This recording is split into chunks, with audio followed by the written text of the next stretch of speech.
আসসালামু আলাইকুম, কেমন আছেন সবাই? 1 পাউন্ড একটা ভ্যানিলা কেকের ডেকোরেশন ভিডিও নিয়ে চলে আসলাম।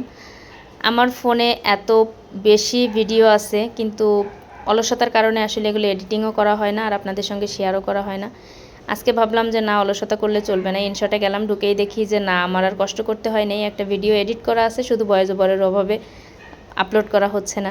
তো সেটাকে ভাবলাম ভয়েস ওভার দিতে বসে যাই। এটা মানে কেকটা অর্ডারের ছিল। আমার কেক বানাতে কোনো অলসতা লাগে না, কিন্তু কেকের ভিডিও করা আর এডিটিং করা এই দুইটা জিনিস করতে কেন জানি এত বেশি অলসতা লাগে, যেটা বলে আমি কাউকে বোঝাতে পারি না। এখনও অনেক ভিডিওস আছে। আমি কি করি, কেকগুলো তৈরি করি আর তারপর হচ্ছে একটু শর্ট ভিডিও নেই, যেমন বারান্দায় নিয়ে একটু মানে যখন ডেলিভারি দিব তার আগে কেকটা সেট হওয়ার পরে সামান্য একটু ভিডিও করে নেই বা একটু ছবি তুলি, বাস এইটুকুই। এর চেয়ে বেশি কেন জানি আমার ভিডিও করতে ইচ্ছা করে না কেকের।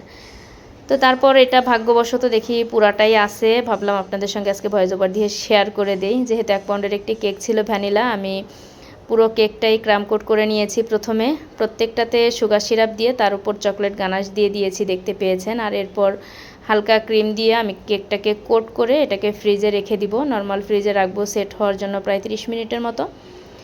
আর তারপর ক্রাম কোট করা হয়ে গেলেই আমি বোর্ডটাকে ক্লিন করে নিচ্ছি। আর এরপর এটাকে ফ্রিজে রেখে দেবো। ফ্রিজ থেকে বের করে এবারে ফাইনাল কোট করে নিব। ক্রিমটা মানে কেকটা ছিল অফ হোয়াইট কালারের। অফ হোয়াইট কালারটা করতে আমার কাছে ভীষণ ভালো লাগে। এটা মনে হয় যে এর সাথে অফ হোয়াইট কালারের সাথে অন্য সামান্য একটু সিম্পল ডিজাইন দিলেই খুব ভালো লাগে।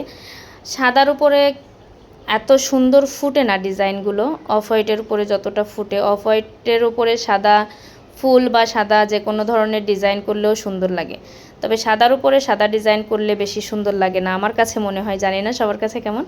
তো আমি একটু সবসময় চেষ্টা করি যদি কেউ সাদা চায় হালকা একটু অফ হোয়াইট কালার করে দিতে।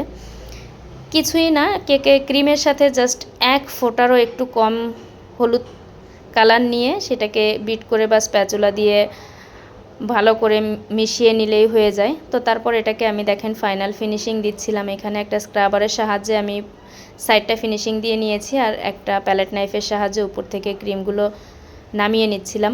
আমরা সব সময় চেষ্টা করি আমাদের কেকে ক্রিম মানে অতিরিক্ত না হয়, খুবই কম, আর হচ্ছে কেকের পরিমাণটা বেশি থাকে। তো তারপরে যে স্পাইরাল যে ডিজাইনটা সেটা দিয়ে নিয়েছি আর একটা লিফ নজল দিয়ে সাইডের এই বর্ডারটা দিয়ে নিচ্ছিলাম। এটা আমি গোপালগঞ্জের কোনো একটা পেজে দেখেছিলাম বোধহয়, আমার ঠিক মনে নাই, তবে আমার তখনই ডিজাইনটা মনে ধরেছিল। তো তারপর ভেবেছিলাম যে না, কখনো যদি আমার সুযোগ আসে নিজের মতো করার, তাহলে আমি এই ডিজাইনটাই করব।